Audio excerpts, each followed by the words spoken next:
We're going to start with our roast pork meal. Now these meals, the pork butt is going to take approximately 6 hours to cook. So you need to make sure you have time to cook that. So you probably want to cook that the day before, on the weekend, put it in the crock pot in the morning before you go to work that day, or you may have to rearrange these meals, do the tuna noodle casserole first if you haven't had a chance to cook the pork. So however you need to make it work. Right now we're going to start with roasting our pork butt, and then we're going to get that in the oven, and then we're going to make our sides for meal 1. Alright, so we're going to get started on meal 1. The first thing we're going to do is we're going to start by searing our butt off, our pork butt, that is.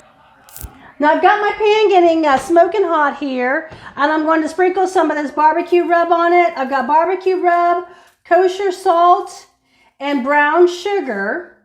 I'm just going to sprinkle this on all my sides.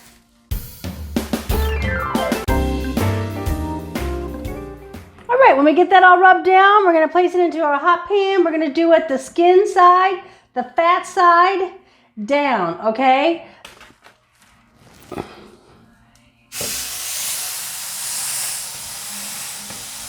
You want to do it fat side down. That'll actually lubricate your pan for you by, giving your grease to the pan.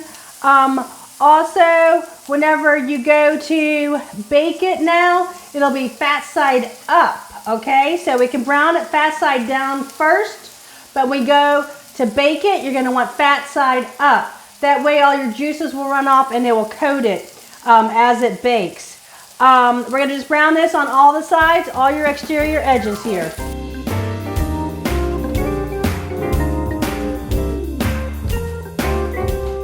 Okay, so we have our pork butt seared off on all sides.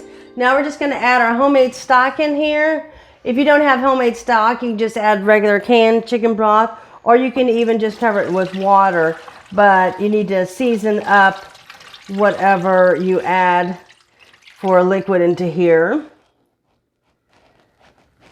You want to make sure that your whole top is covered. Now remember I mentioned roasting it the fat side up. So you get your fat in there, and then we're just going to sprinkle a little bit more of that seasoning on there.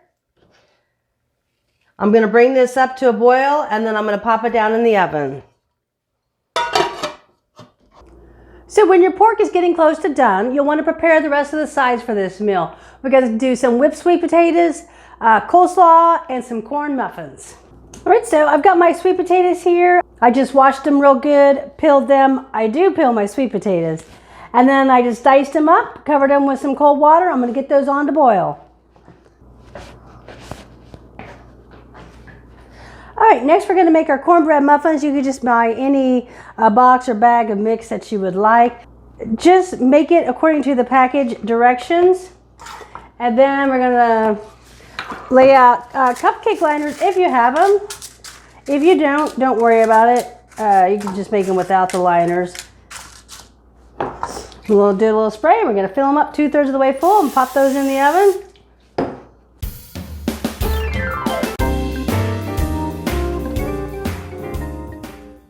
So now we're going to start on our coleslaw. I've got some red onions here already cleaned up. I'm just going to puree those up a little bit.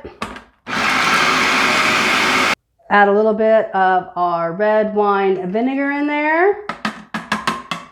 And the sugar.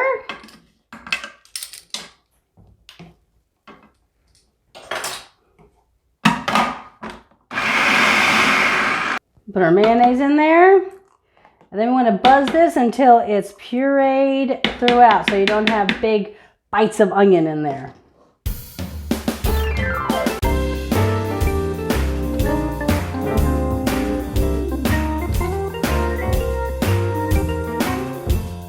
Right, there you have quick and easy coleslaw. This will wilt down a little bit as it sits and become a little bit creamier. So we have our coleslaw here. I've got some in here for meal 1, and I'm going to make sure I reserve some of it for meal 3 for our barbecue pork sandwiches. So our pork has come out of the oven, and so now we're just going to start pulling it. Remember, we have some for meal 1, we have some for meal 3, and whatever you don't use out of it, you can just hang on to for another occasion.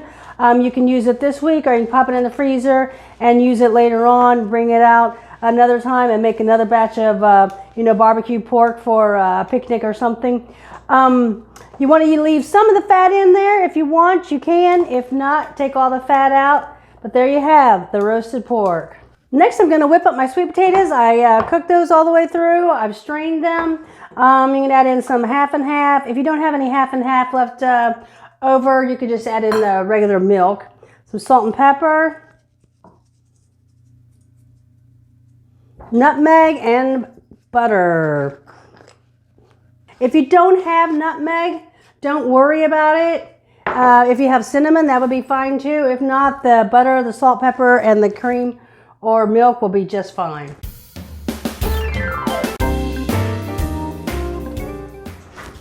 And there's meal one. You have your roasted pork with your whipped sweet potatoes, your cornbread muffin, and your coleslaw.